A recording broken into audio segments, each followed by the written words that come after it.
Somehow we have this feeling that maybe this sailing is again symbolic of death.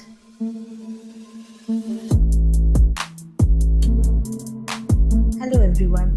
Today I'm going to discuss with you Sailing to Byzantium, a poem by W.B. Yeats. I'm going to analyze to you every line of the poem and give you some idea as to why this poem is considered to be an important landmark in modern poetry, as well as one of the most important poems ever written in English language. So stay with me till the end of this video. This is Monami Mukherjee. You are watching Nibblebop.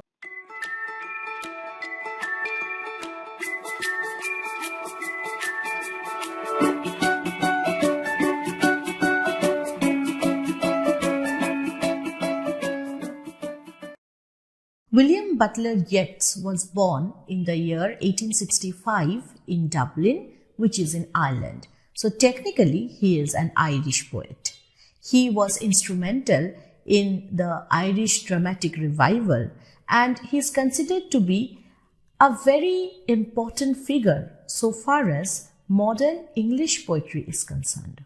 Now, looking at the year in which he was born, you can well understand that it was during the Victorian era. So, when he was growing up, he was directly under the influence of writers like Tennyson, Browning, and he also carried with him the legacy of the Romantic age, which went just before the Victorian age. Interestingly, Yeats, whose poetic career spanned for over 50 years, shows a remarkable shift from this early romantic leanings to the symbolist era of the 20th century. So there is a distinct shift in tone and style when you compare the earlier works of Yeats, which include poems like Lake Isle of Innisfree, and the later works like An Acre of Grass, The Tower, Sailing to Byzantium, and The Second Coming. Sailing to Byzantium was published in 1927, so he was already 62 years of age. And this particular poem shows the anxieties that he was facing right then and how he negotiated with these anxieties. Unlike the romantic predecessors whom he was influenced by, he is also concerned about problems of transience, problems of mutability. And in this poem, he is giving us some insight into how he addressed these problems. When you look at the poem, you'll see that there are 4 distinct stanzas and he has divided them by using Roman numerals. When we will be reading these stanzas, we will realize that each of these stanzas contain a central theme in itself and are integrally connected to each other. Before going into the text, let me just give you some basic idea about Byzantium. Byzantium was the famous classical city which later came to be known as Constantinople, and now you know that city as Istanbul. Now, when it was called Byzantium, it was the center of high Christianity, and it was a city of cathedrals, and even the houses glowed because of their golden architecture. So this was a city which was very attractive to invaders down the ages, and for Yeats, Byzantium was kind of a symbol of a perfect place which he would call a utopia. And you have to remember one more thing, is that when Yeats was writing this poem, at that time, this place was called Istanbul. So it was no more Byzantium. So the Byzantium he is talking about here is also a place which belongs to an ideal world, not the real world which he could see all around him. This poem is written in the form of a dramatic monologue. Now, you all are familiar with the genre of dramatic monologue. It's a poem where the speaker speaks his heart out and is placed in a dramatic situation. Who is the speaker in this poem? In this poem, speaker is an old man who is sailing to the city of Byzantium. And while he is sailing away from his own country, He's looking back at his country, commenting on it, and then looking forward to the city towards which he is sailing. So we will read through the stanzas. That is no country for old men, the young in one another's arms, birds in the trees, those dying generations, at their song, the salmon falls, the mackerel crowded seas, fish, flesh or fowl, commend all summer long, whatever is begotten, born and dies. Caught in that sensual music, all neglect, monuments of unaging intellect. That is no country for old men. This old man who is sailing towards this ideal city of Byzantium, not Istanbul, remember Byzantium, the ideal utopia, is looking back at the country which he is leaving. So he is using the pronoun that and not this. This word that immediately distances the speaker from the country which he is leaving. He does not belong to that country anymore because that country belongs to young people. Now this is a very sad fact that when we are young, we do not realize that this whole world is served on a platter to the young, customized for their entertainment. We tend to forget how old people negotiate with these things, how they feel about what is going all around us. Look at the smartphones, look at the gadgets. Is this world really anymore for the old people? So this is a moment which Yeats is catching for you, which is not just relevant in context of the times when Yeats was writing. It is relevant always, even now, even like more now, I would say. The young in one another's arms. So the young people, they completely ignore the fact that their happiness, their entertainment looks so selfish to the eyes of those old people who feel neglected. Birds in the trees, those dying generations at their song. Now, interestingly, he is not just talking about human beings here. He's talking about this whole world of nature itself, which celebrates fertility, which celebrates fulfillment, but does not care for the aging generation. Because what is the object of nature? To procreate and expire. That is the object which he is talking about.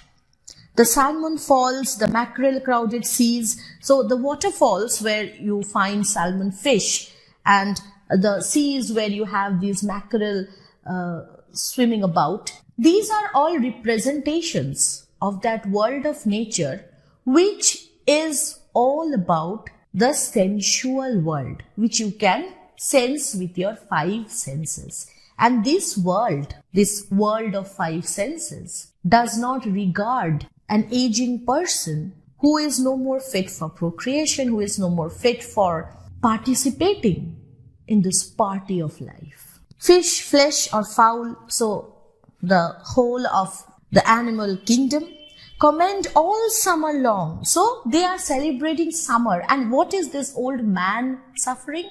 He is suffering through the autumn of his life, approaching the winter of his life. So summer is something which is celebrated even in nature. Caught in that sensual music, all neglect, monuments of unaging intellect. Now, as I was talking about the five senses, you would realize that the young generation, the people who enjoy the world with their five senses, have little regard for anything beyond these five senses. It is only when you get older, it is only when you feel that five senses are no more working for you, that you realize the fruitlessness of these sensual feelings. And you begin to appreciate the unaging monuments, things which fade and perish with age. Now, what is this unaging intellect? Unaging intellect might include anything from art to music to literature, anything which has an element of permanence in it. So monuments doesn't mean actual buildings, because buildings, they perish, they get destroyed over time. But literature, music, these things, art, these things have more permanence about it. So these are the monuments of unaging intellect which the younger generation of people ignore and neglect. An aged man is but a paltry thing. Now, this is the crisis which a man faces when he grows old. He feels that he is no more useful. His body is wasted, is become a paltry thing, something which does not have any vitality. A tattered coat upon a stick. So this kind of creates an image of a scarecrow where you have a coat hanging on a stick. Interestingly, this also brings to our mind the idea which we get from Bhagavad Gita. I would continue to give you that idea here. Unless soul clap its hands and sing, and louder sing, for every tatter in its mortal dress. So this body is compared to a dress. This is what the Hindu philosophy tells, that this body is like a dress. When you grow old, this dress gets tattered, it gets fragile and worn down, and then your soul escapes when you die. And after it escapes, it gets a new garment. That's a new body. So this analogy between the body and dress is very Indian. And this is very natural because Yeats in his lifetime came in close contact with people like Aurobindo, with people like Rabindranath. And he somehow got extremely interested in the Hindu philosophy of karma, Hindu philosophy of the cycle of life, of moksha. So all these images which he is creating, especially in his later poetry, is something which we also find in case of Eliot. If you will ever read The Wasteland, you would see how he is directly taking up concepts from the Vedanta. So he is saying that when you get old and your body becomes like a tattered garment, the only way to survive is for your soul to clap, to celebrate. And why is the soul celebrating? Because somehow the soul senses that it is time for it to get released. It's time for emancipation. So this is what he means when he says that the soul needs to clap and sing loud. For every tatter in its mortal dress, nor is there singing school, but studying monuments of its own magnificence. And what is the soul going to celebrate? The soul is going to celebrate the qualities in itself which are magnificent. So there is no singing school or no instruction booklet for a person to follow when he grows old. If you have some magnificence in you, you will celebrate that despite your old age. And therefore, I have sailed the seas and come to the holy city of Byzantium. So now the speaker is no more sailing. He has arrived to the city of Byzantium, and somehow we have this feeling that maybe this sailing is again symbolic of death.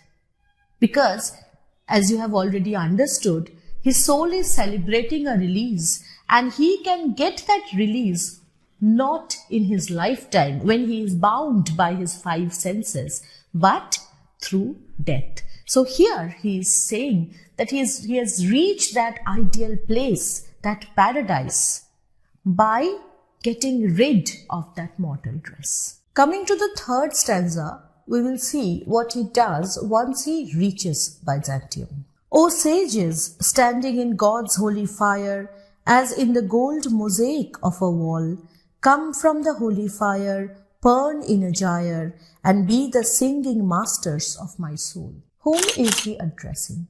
He is addressing the wise men. And where are these wise men?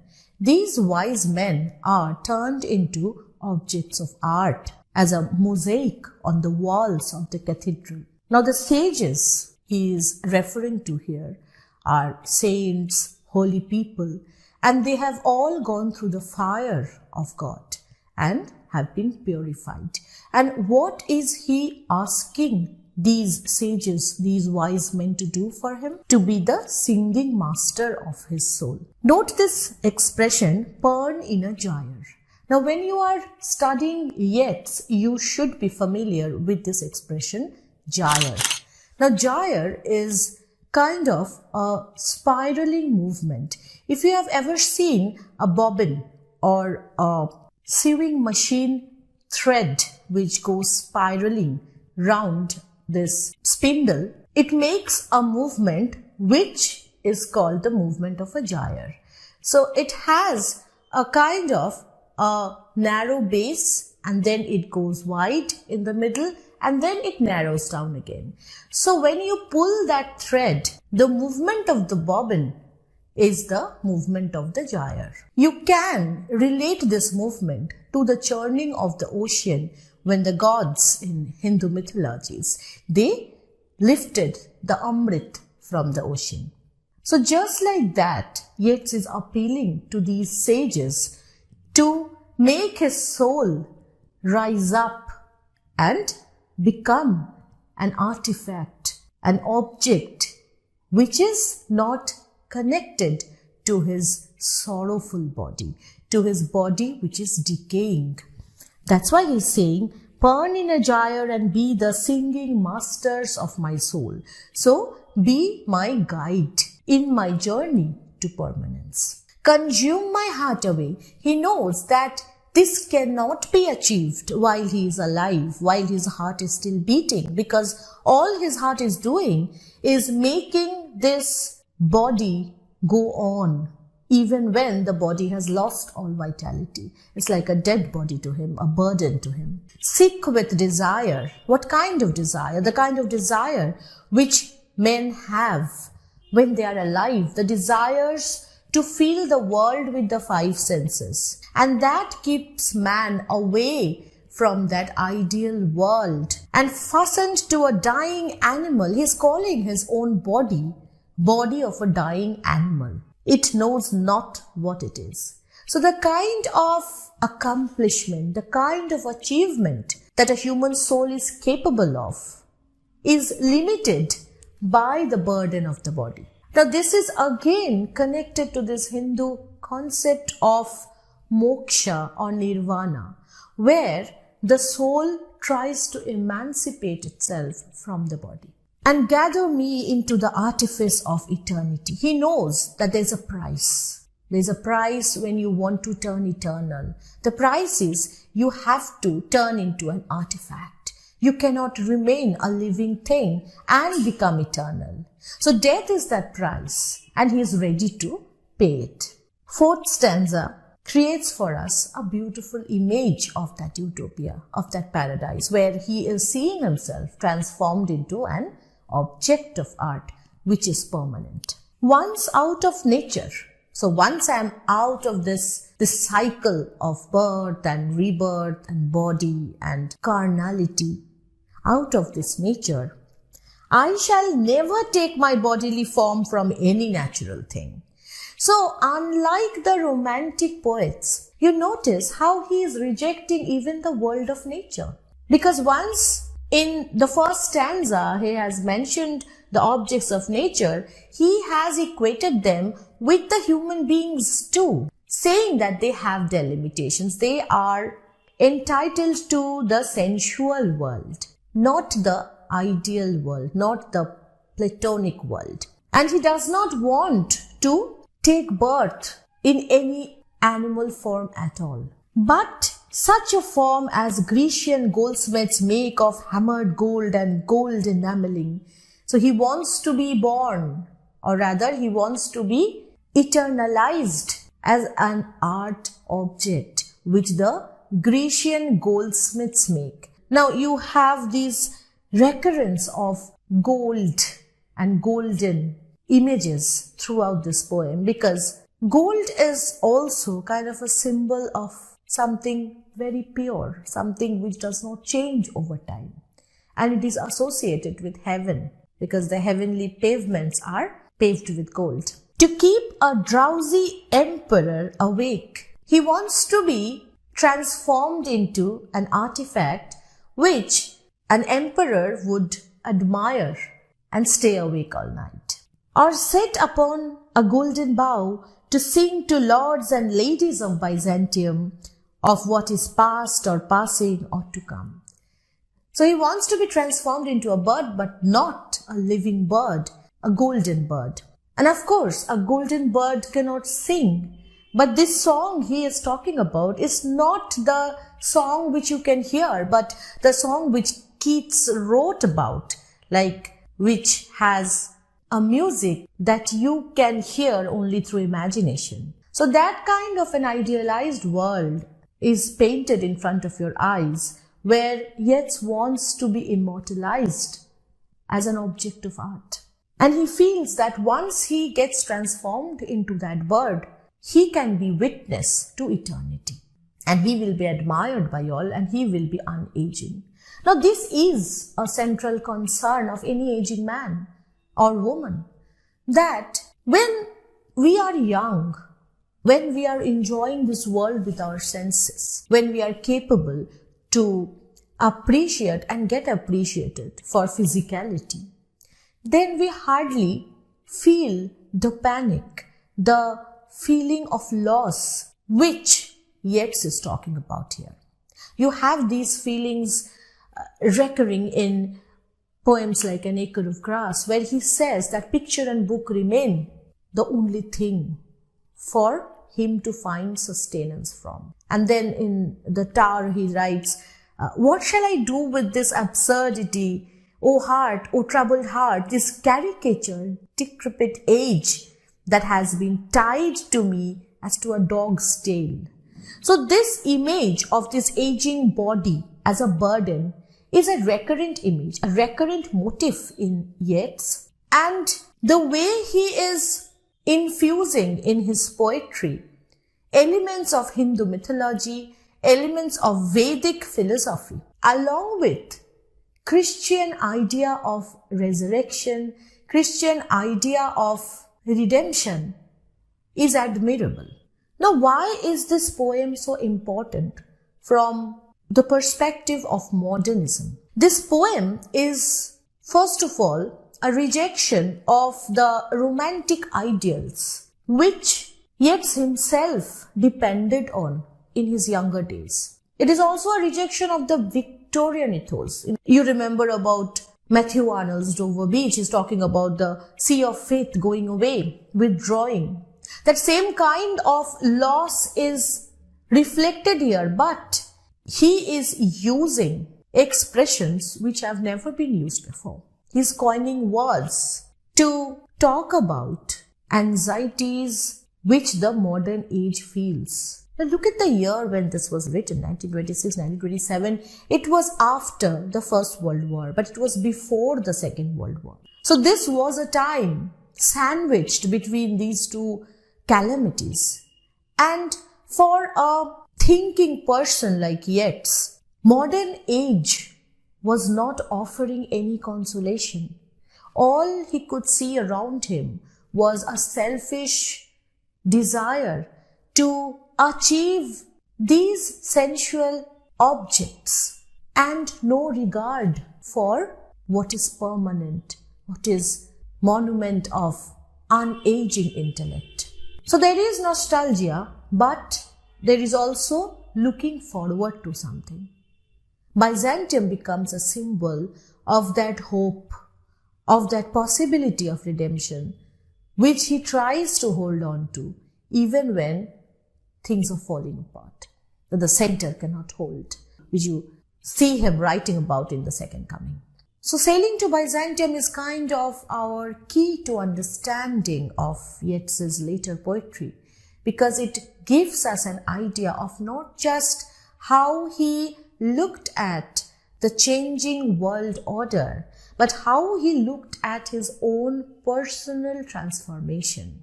There are many aspects of this poem which can be taken up for detailed analysis. But I hope I have helped you understand the preliminary idea of this poem and Yeats's concept of poetry, art, and how he looked at his own position in the scheme of things. Most importantly, Byzantium as a symbol becomes for him a center of refuge in a world of flux, where everything is falling apart. This symbol remains, and sadly, this Byzantium city had vanished. So the Byzantium he talks about is definitely an imagined one, a platonic one, an ideal one. I hope today's class was useful to you. If you think I have missed out on any point or should have discussed something from this poem, please do write in the comment section. Your views are much appreciated. Thank you for being with me. Hope to see you soon again. Bye-bye.